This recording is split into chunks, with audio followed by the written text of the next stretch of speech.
서로 인사합시다. 잘 오셨습니다. 축복합니다. 사랑합니다. 인사도 하겠습니다. 잘 축복과 사랑합니다.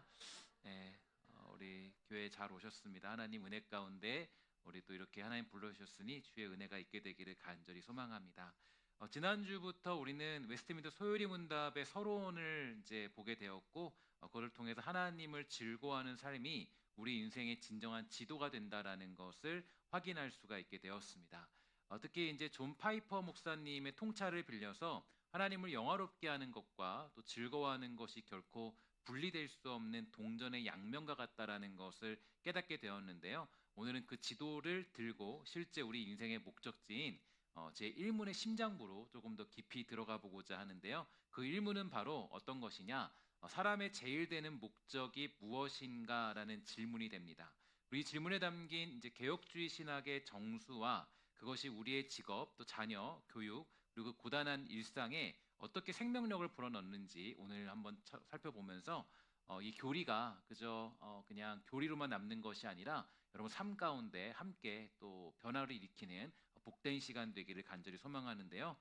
세상의 많은 사람들은 끊임없이 나는 누구인가 또 나는 왜 사는가를 물으면서 살아가는 것이 우리 인생의 모습들이죠. 특히 요즘 시대에는 많은 사람들이 이제 보편적으로 알고 있는 MBTI와 같은 성격 유형 검사 뭐 이런 것들에 몰입하면서 나는 어떤 유형의 사람인가를 데이터로 확인받고 싶기도 하고 또 여러 가지 복잡한 인생 가운데서도 자신을 증명하기 위해서 이 스펙들을 쌓기도 하겠지만 사실 자신이 누구인가라는 정확한 답을 찾지 못해서 정체성의 혼란을 겪게 되기도 합니다. 그러나 존 칼빈은 기독교 강요에서 뭐라고 얘기했냐면 하나님을 아는 지식이 없이는 자신을 아는 지식이 없다 이렇게 얘기할 정도로 하나님을 알지 못하면 자신이 누구인지를 알 수 없다라고 정의해 주었습니다. 시편 139편 13절에 보면 이렇게 되어 있는데 우리 함께 다 같이 읽도록 하겠습니다. 시작. 주께서 내 내장을 지으시며 나의 모태에서 나를 만드셨나이다. 아멘. 나를 알기 위해서 우리가 할 일은 바로 하나님을 아는 것이죠. 그분이 누구신지를 아는 것, 그분이 누구신가를 알게 되면 내가 누구인가를 알 수가 있게 되는데요. 나를 알기 위해서 우리가 할 일이 바로 다른 것이 아니라 바로 하나님이 누구신가를 알게 되는 겁니다. 그것이 바로 곧 내가 누구이고 어떻게 살아가야 되는지를 정확히 알 수 있는 유일한 방법이 될 텐데요. 그러므로 우리가 소요리 문답 제1문을 공부하는 이유는 명확하다고 정의할 수 있는데 인간은 스스로 존재의 목적을 규정할 능력을 가지고 있지 않기 때문입니다. 예를 들어서 여기에 컵이 하나 있습니다. 이 컵이 만들어진 가장 중요한 목적이 뭐냐? 당연히 이 컵의 가장 중요한 가치는 무엇보다도 물을 담아 먹는 것이겠죠. 이 컵이 컵으로서의 역할을 가장 잘 해내는 방법은 당연히 물을 담아 먹을 때 일일 것입니다. 모든 피조물의 존재 목적 역시 마찬가지라고 정의할 수 있을 텐데 제작자의 의도에 부합하게 될 때 비로소 나 자신으로서의 가치가 증명될 수 있다라는 것이죠. 특히 루이스 뻘거프는 인간의 창조가 하나님의 주권적인 작정과 특별한 협의하에 이루어졌다는 것을 강조해 주는데요. 다시 말해서 우리는 강물에 떠내려가는 낙엽처럼 어쩌다가 이 땅에 던져져 버린 존재가 아니라 하나님께서는 아주 분명한 방향성과 의도와 목적을 가지고 우리를 지으셨다라는 이야기가 되는 거겠죠. 그리고 이 목적을 망각하는 순간에 우리 인생은 실존적인 허무와 불안이라는 망망대해를 표류하는 배와 같아질 수밖에 없는 것입니다. 그러므로 성경적인 인간론의 핵심, 그것은 이제 우리가 하나님의 형상으로 지음받았다는 사실에 있다라고 얘기할 수 있을 텐데 여기에 대해서 이제 루이스 뻘거프라는 학자가 이렇게 얘기했어요. 타락전 인간은 하나님을 바로 아는 지식과 의로움 그리고 그 거룩함을 본성적으로 소유한 원시적인 의의 상태에 있었다라고 정의해 주었는데 좀 이게 말이 어렵죠. 원시적인 의가 뭐냐라는 고민이 들 때가 있지 않습니까? 근데 이건 좀 신학적인 용어가 되기도 하는데요.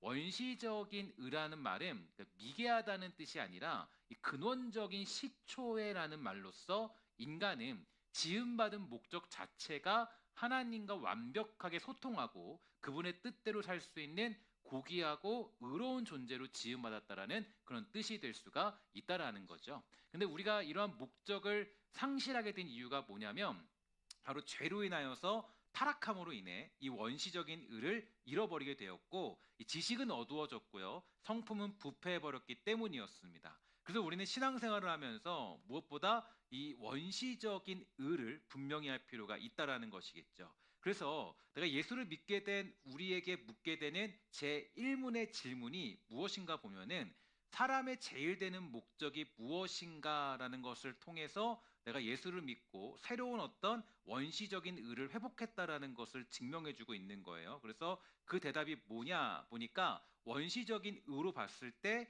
하나님을 영화롭게 하는 것이다. 이미 우리는 그렇게 창조되었고 근원적으로 그렇게 우리는 지음받았다라는 것을 얘기해주고 있고, 내가 예수를 만났다라는 것은 이미 표류하는 인생이 아니라 우리에게 주어진 인생의 목적과 모든 길들이 회복된 사실이라는 것을 보여주고 있습니다. 그래서 하나님을 영화롭게 한다라고 되어져 있는데요. 여기서 하나님을 영화롭게 한다라고 했을 때 우리가 조금 이렇게 오해해서는 안 되는 게, 하나님을 영화롭게 하는 것이 우리가 무엇인가를 보태드려서 하나님을 영광스럽게 한다는 것이라고 생각하기도 하지만, 이미 하나님은 스스로 영광을 드러내시는 분이며 충분히 영광스러운 분이신데 우리가 어떻게 하나님을 영광스럽게 할 수 있을까요?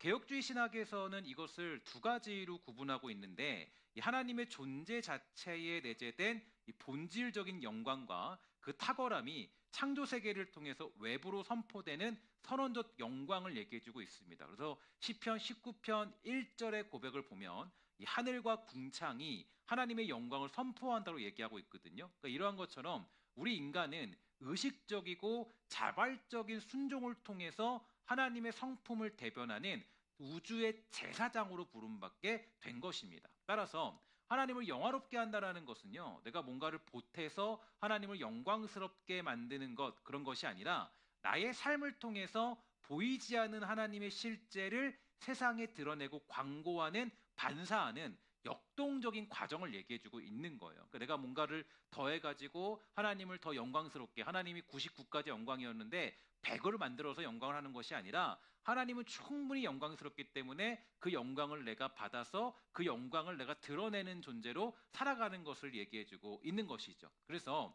사도 바울이 고린도전서 10장 31절에서 먹든지 마시든지 무엇을 하든지 다 하나님의 영광을 위하여서 하라고 권면한 이유가 바로 여기에 담겨져 있습니다. 그러니까 이 종교적인 행위에만 하나님께 영광 돌리는 일이 국한되는 것이 아니라 일상의 모든 영역이 곧 예배가 되어야 한다라는 것을 가르쳐주고 있는 것이죠. 왜냐하면 우리는 하나님의 영광을 반사하며 광고하는, 또 드러내는 그런 존재가 되기 때문입니다. 하나님께 영광을 돌리는 것이 교회에서만이 아니라 주어진 삶에서도 그래도 적용되어야 되는 이유는 바로 우리의 원시적인 의, 즉 창조된 그 목적에 부합된 인생이 그렇기 때문이에요. 그리고 이러한 정신을 가리켜서 여러분이 잘 아는 그런 들어봤던 이름이 있는데 뭐냐면 이 코람데오 정신이라는 것을 들어봤을 거예요. 코람데오 정신이 뭐냐면 하나님 앞에서라는 그런 뜻이죠. 그러니까 모든 일을 하나님 앞에서 해라. 그러니까 교회에서만 그렇게 살지 말고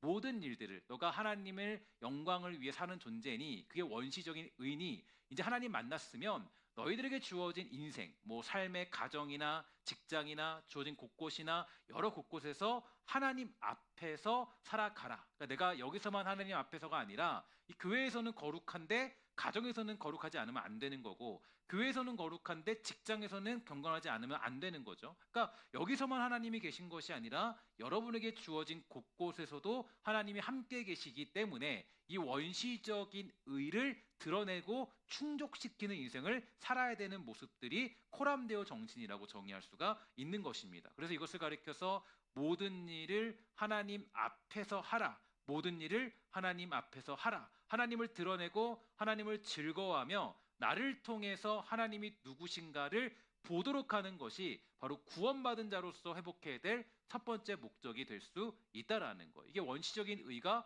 회복된 모습이라는 거죠. 그런데 이 소요리 문답 제1문은요, 단순히 영화롭게 하라는 당위적인 의무에서 멈추지 않습니다.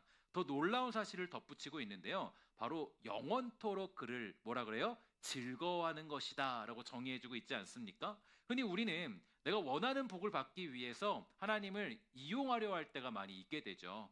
그러나 참된 즐거움은 하나님을 내 욕망을 채우는 수단으로 삼는 것이 아니라 하나님 그분 자체를 최고의 선으로 여기고 만족하는 것입니다. 그러니까 내가 예수를 믿을 때 내가 진짜 즐거움은 어딨냐면 하나님이 내 인생의 최고의 선입니다라고 고백하는 그 최고의 선으로 여기고 살아가는 것, 그게 바로 하나님을 영원토록 즐거워하는 것이라고 정의할 수가 있는 것이죠.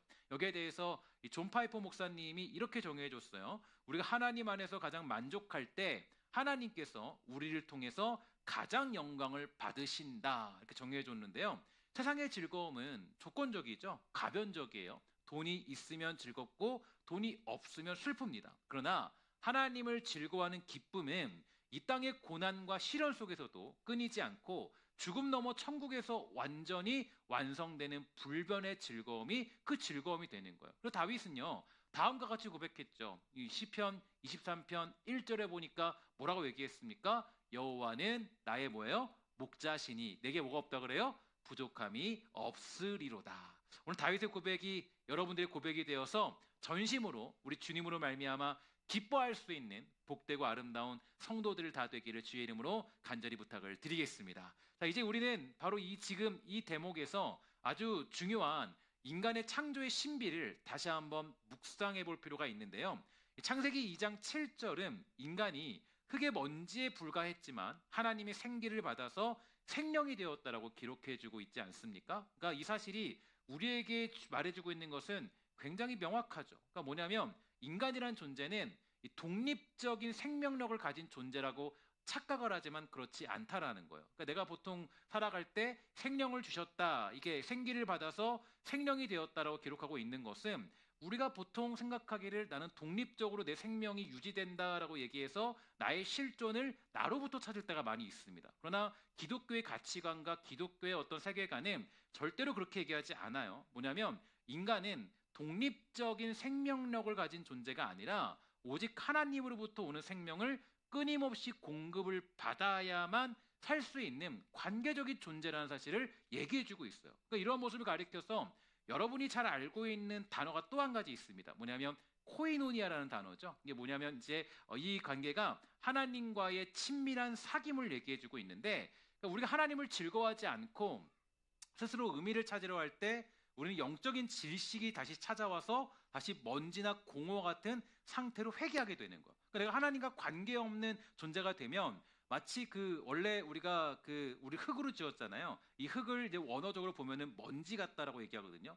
먼지 같은 그런 아예 보이지 않는 먼지 같은 존재. 그러니까 우리가 만약에 하나님과의 관계가 사라지고 관계가 없으면 이거는 그냥 우리는 다시 공허와 같은 존재, 먼지 같은 존재로 회귀하는 것과 똑같은 거예요. 그러니까 내가 하나님 관계가 없다라는 것은 결국에는 내가 먼지 같은 존재로 살아가는 것이고, 내가 만약에 하나님 관계가 있다라는 것은 우리 안에 그 생명이 되었다라는 그 이야기를 봤을 때 그 관계를 말미암아 우리는 새로운 인생으로 거듭나게 된 것이죠. 그러니까 그분과의 관계가 없을 때 삶의 근원이신 그분과의 멀어진 상태가 되었을 때 저와 여러분들이 가진 모든 것들은 아무런 의미가 없게 되는 거예요.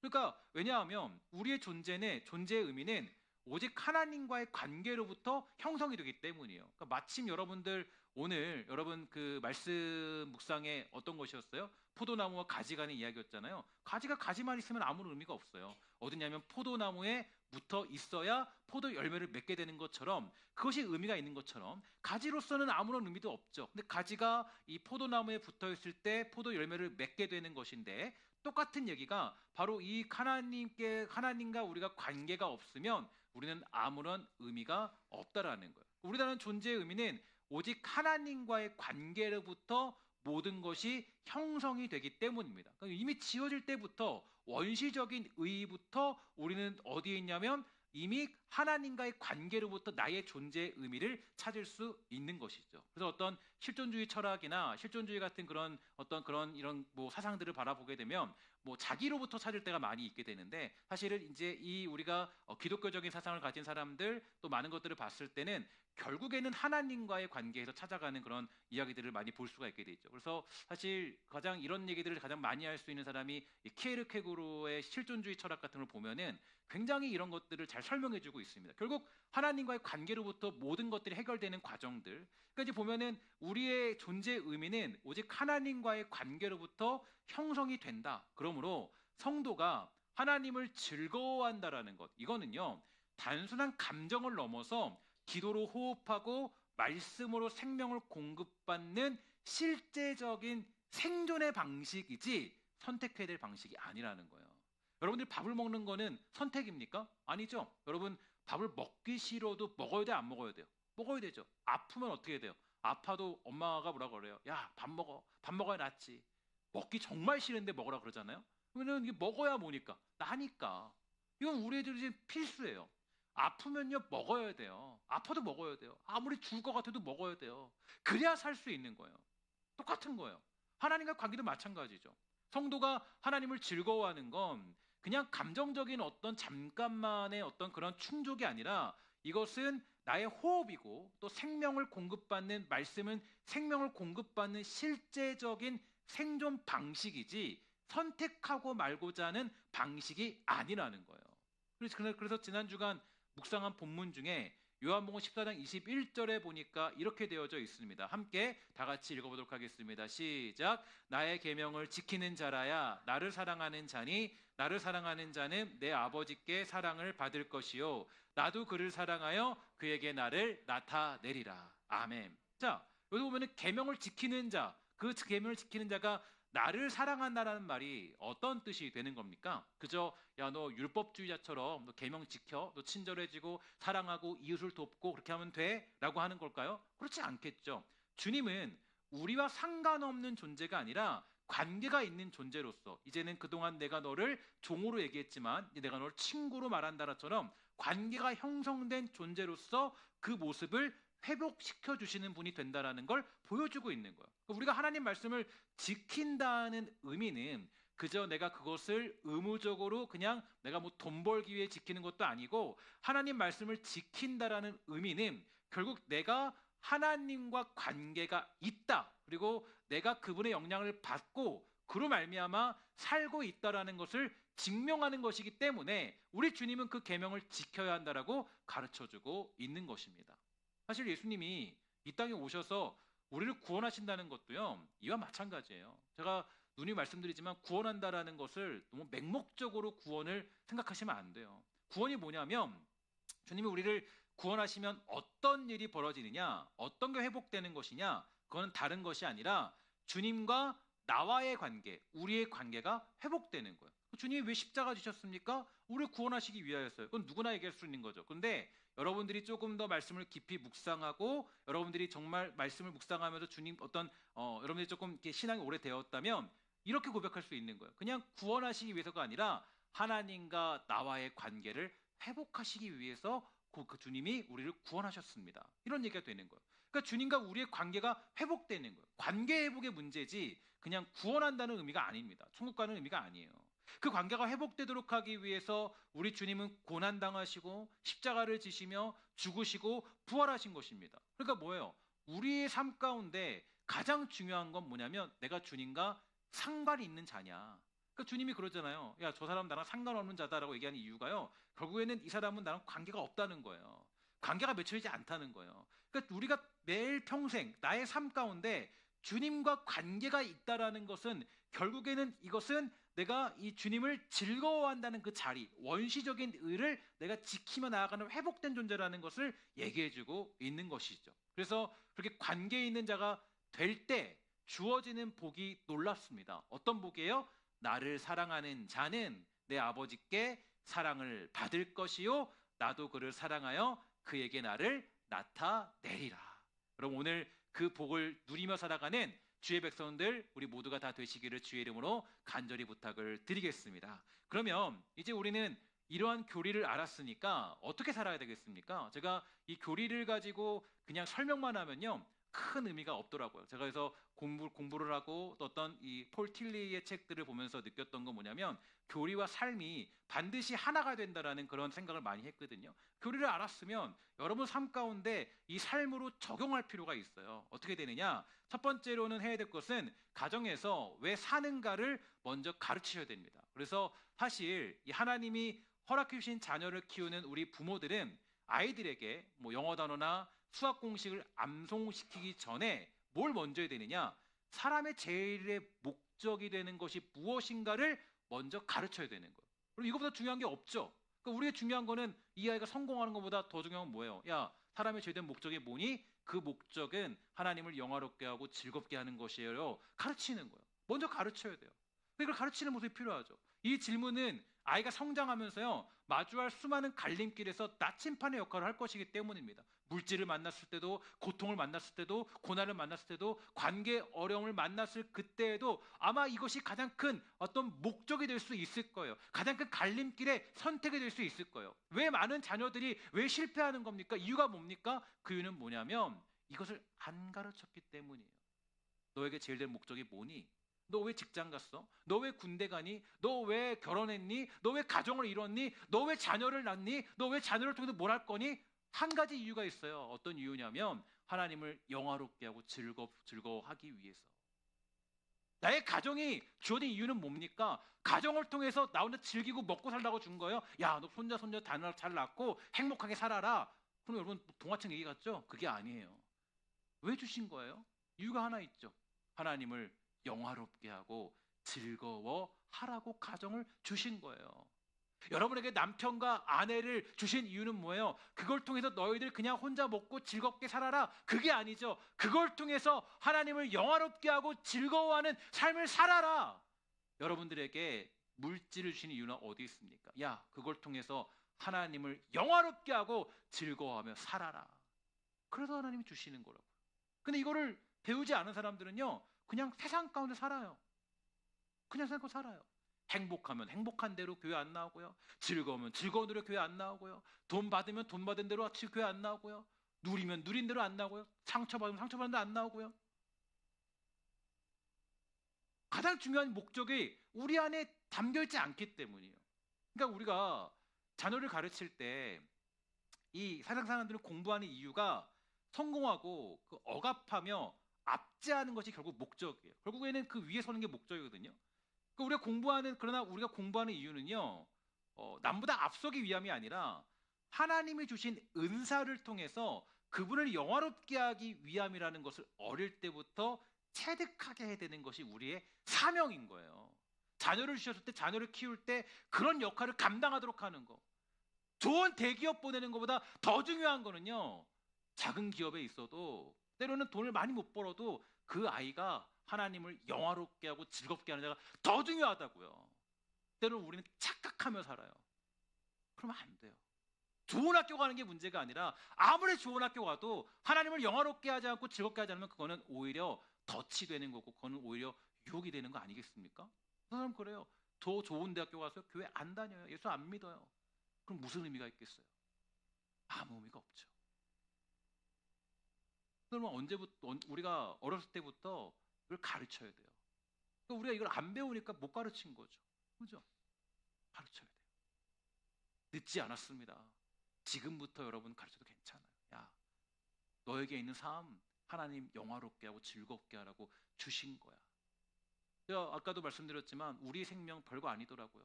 하나님 거저가시면 그냥 오늘 내일 가는 겁니다. 별거 아니에요. 내일 일은 난 알아요, 몰라요? 몰라요. 내일 일은 난 몰라요. 하루하루 살아요. 하나님과 관계 있으면 하나님이 생명 주시고 거둬가시면 끝인 거예요. 근데 우리가 뭘 그렇게 다른 거 누리고 살겠다고 그러는지 모르겠어요. 하나님 영화롭게 하고 즐거워하고 하나님 기뻐하고 사는 게 우리 삶의 모든 것들이에요. 두 번째로 우리가 내가 좋아하는 일보다 하나님이 기뻐하시는 일을 감당할 필요가 있죠. 직업 같은 경우 그래요. 직장 다니다 보면 이제 다 이제 그런 게 있죠. 저도 이제 목회자의 일을 하면서도 때로는 이 목회자 사명을 잊어버릴 때도 종종 있어요. 근데 제가 요즘에 이 설교가 굉장히 이렇게 많아지고 또 이제 그 크게 준비해야 될 일이 되게 많이 있거든요. 있는데 교회에서 이제 뭐 보면은 청년부도 하고 그러면서 막 이렇게 커졌어요. 근데 설교할 게. 근데 제가 이제 아까 청년부 설교 때 그랬어요. 때로 너무 감사하다고. 왜 감사하냐면 하나님이 다시 좀 더 부지런하게 말씀 준비하고 하라고 주신 마음 같다. 그러니까 정말 뭐 이렇게 설교를 준비하는데 만만치 않아요. 만만치 않고 준비하는. 솔직히 뭐 주일 저녁에도 이 교리 설교하려면 이게 예전에는 주일 저녁 설교하면 한 5시간 하면 됐는데 이거는 하루 이틀을 짜야 돼요. 공부를 해야 돼요. 그러니까 이제 여러분 우리가 보면 어떤 직업이라는 게 바쁘죠. 바빠요. 힘들죠. 근데 여러분 직업이라는 것을 단순히 생계 수단으로 보아서는 안 되는 거예요. 그러니까 내가 하나님을 영화롭게 하고 즐거워하는 것 되게 중요하겠죠. 그러니까 어떤 나의 직업을 생계 수단으로 봐서는 안 돼요. 모든 정당한 직업은 이 기본적인 일 원리를 따라서 하나님의 섭리에 동참하는 거룩한 소명이 되는 것입니다. 그러니까 이제 여러분들이 가지게 되는 직업들은 그냥 내가 노력해서 얻은 것이 아니라 하나님이 그걸 통해서 하나님을 영화롭게 하고 즐거워하라고 주신 직업들이에요. 의사는 하나님의 치유를, 예술가는 하나님의 아름다움을 투영해내는 것이죠. 내가 원하는 화려한 자리가 아닐지라도 하나님이 원하시는 자리에서 묵묵히 소공으로서 맛을 내는 인생은 이미 하나님을 즐거워하는 것입니다. 세 번째로 우리가 일상의 습관 속에서 이 주 예수의 이름으로 감당했다라는 고백을 하면 좋겠어요. 일상에서 성도가 경계될 것이 있다면요, 제가 이것을 강조하고 싶은데, 삶을 거룩한 영역과 세속적 영역으로 나누는 이원론, 즉 어떤 이분법적인 사고입니다. 그러니까 보통 보면 뭐 교회 가는 건 우리가 뭐 거룩하지만 뭐 어디 가는 거는 뭐 조금 그냥 이렇게 평범해, 뭐 그냥 이런 것, 그러면 안 된다는 거죠. 그러니까 밥 한 끼를 먹을 때도 감사의 손길을 기억하고 직장에서 정직하게 업무를 수행하는 것이 바로 뭐예요? 하나님께 영광 돌리는 삶을 사는 것입니다. 그러니까 모든 삶의 순간에 우리가 주 예수 이름으로 감당했습니다, 했습니다라는 꼬리표를 붙이는 습관들을 가져야 돼요. 그럼 내가 모든 것들이 경건하고 거룩해지겠죠. 어떤 일을 해도요. 내가 예를 들어서 누군가에게 밥을 차려줬어요. 밥을 차려줘도 뭐예요? 내가 밥을 차려줘도 주 예수의 이름으로 했습니다라고 한다면 내가 그 밥을 차려줘도 얼마나 정성스럽게 사랑하는 마음으로 섬기겠어요. 그런 꼬리표를 붙이라는 거예요. 제가 부탁드리고 싶은 것은, 교리가 굉장히 좀 무서운 게, 교리가 지식이 되면 위험해요. 교리가 뭐가 되냐면 삶이 돼야 되죠. 교리가 지식으로 남으면 그거는 정죄수단밖에 되지 않습니다. 교리가 뭘로 남아야 되냐면 여러분의 삶으로 남아야 돼요. 하나님을 영화롭게 하고 즐겁게 하라는 것을 여러분 삶으로 끌고 오셔야 됩니다. 교리를 알면 그 교리로 말미암아 삶의 변화가 있어야 되는 거예요. 그래서 보면은 신학생들이 이제 가장 정죄가 심해요. 신학생 1학년, 2학년 되면요, 얼마나 정죄를 많이 하는지 한국교회 비판하고요, 목사들 비판하고요, 뭐 저렇게 비판하고요, 많아요. 교리를 가지고 비판하는 거 되게 많아요. 교리를 배우니까. 근데 더 중요한 건 뭐냐면 교리를 통해서 삶으로 살아내는 게 더 중요하다는 것이죠. 그럼 축복하는 것은 이러한 삶의 변화가 여러분들에게 있어서 정말 교리가 정말 어떤 분리되는 것이 아니라 여러분 삶 가운데 잘 적용되고 맺히게 되는 은혜가 여러분들에게 있게 되기를 주의 이름으로 간절히 부탁을 드리겠습니다. 강해를 마무리하면서 이제 우리 내면에 이 도마가 던지는 질문에 좀 답을 해보고자 하는데요. 자, 여러분 한 가지 질문이 하나 있을 텐데, 마지막 질문이 뭐냐면, 하나님을 영화롭게 하라는 것은 독재적인 명령이 아닌가? 이런 생각을 할 수가 있지 않겠습니까? 여러분들은 안 하시죠, 그죠? 그죠? 너무 순진하셔가지고 그죠? 저는 이렇게 좀 비관적이라서 질문을 해요. 그래서 너무 독재적인 명령 아닌가? 아니 뭐 왜 하나님 왜 그러시지? 내 행복은 무시되는 것 같아서 불편하지 않은가? 이런 생각을 할 때가 있게 돼요. 그러니까 하나님 영화롭게 하고 즐겁게 하는 거, 하나님 왜 그런 명령하시죠?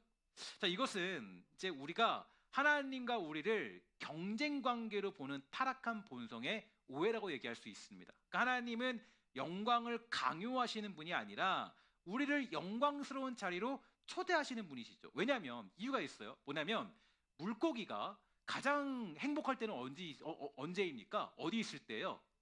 물 속에 있을 때예요. 그러니까 물고기가 물 안에 있으면 가장 행복한 거거든요. 근데 우리는 물 밖으로 도망친 존재들이에요.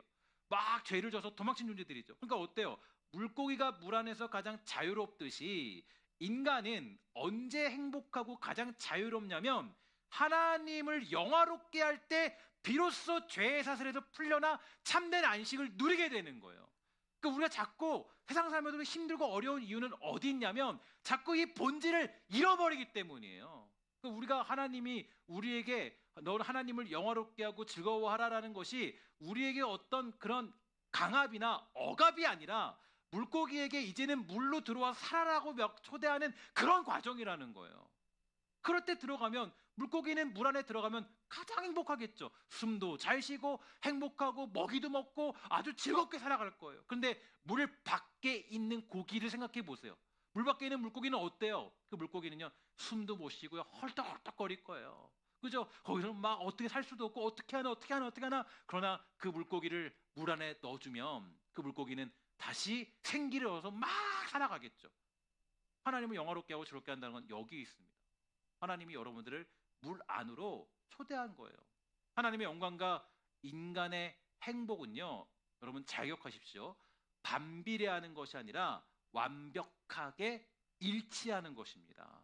하나님의 영광, 그 영광을 내가 누리면 누릴수록 그것을 우리는 더욱더 기뻐하고, 하나님의 영광을 누리면 누릴수록 그 영광 안에 거하면 거할수록 우리라는 존재는 더욱더 행복하고 더욱더 기쁨을 누리도록 이미 창조가 되어 있는 존재가 저와 여러분들의 모습들이라는 거예요. 여러분, 정말 한 주 동안 하나님을 영화롭게 하고 즐거워하는 복되고 아름다운 성도의 즐거움이 있게 되기를 주의 이름으로 간절히 부탁을 드리겠습니다. 결론을 맺을게요. 웨스트민스터 소요리 문답 제1문은 우리가 어디에서 왔고 어디로 가는지를 밝혀주는 인생의 설계도입니다. 하나님 한 분만으로 충분히 만족하며 사나 죽으나 오직 주님의 영광을 위해서 살아가는 것, 그것이 바로 인간이 누릴 수 있는 최고의 특권이자 영원한 승리가 되는 것이에요. 오늘 이 시간 우리 인생의 목적지를 다시 한번 확인하게 되기를 간절히 소망하는데요. 우리 함께 다 같이 우리 읽어보도록 하겠습니다. 시작. 사람의 제일 되는 목적은 하나님을 영화롭게 하는 것과 영원토록 그를 즐거워하는 것이다. 아멘. 여러분들 한 주 동안 이 말씀을 잘 기억하십시오. 교리가 그래서 그냥 딱딱하고 재미없고, 제가 최대한 여러분들과 정말 쉽고 또 편하게 함께 나눌 수 있도록 이 설교를 준비할 테니까, 이 교리가 정말 그냥 동떨어진 그냥 옛날의 이야기, 그게 아니라 이 교리를 통해서 여러분 삶 가운데 적용하고 그것으로 말미암아 여러분을 더욱더 하나님을 영화롭게 하고 즐거워하는 기쁨이 무엇인지를 깨닫게 되는 그런 은혜의 한 주 되어서 여러분 정말 이 말씀이, 이 교리가 여러분들에게 적용되는 한 주 되기를 주의 이름으로 간절히 부탁을 드리겠습니다. 기도하겠습니다. 사랑의 아버지, 감사합니다. 하나님, 우리가 오늘 사람이 제일 되는 목적이 무엇인가를 배우게 되었습니다. 하나님, 이 목적은 결국에 하나님, 우리가 하나님을 영화롭게 하는 것, 그 영원토록 그를 즐거워하는 것, 그 자리에 있을 때 우리가 가장 행복하며 그것이 우리의 가장 원초적이고 가장 원시적인 의라는 것을 배우게 되었습니다. 하나님, 하나님으로 말미암아 우리는 존재하고 하나님으로 말미암아 우리는 의미가 있습니다. 그 안에 온전히 살아가는 복된 성도가 되도록 주여 돌보아 주시옵소서. 모든 말씀 예수 그리스도의 이름으로 간절히 기도합니다. 아멘.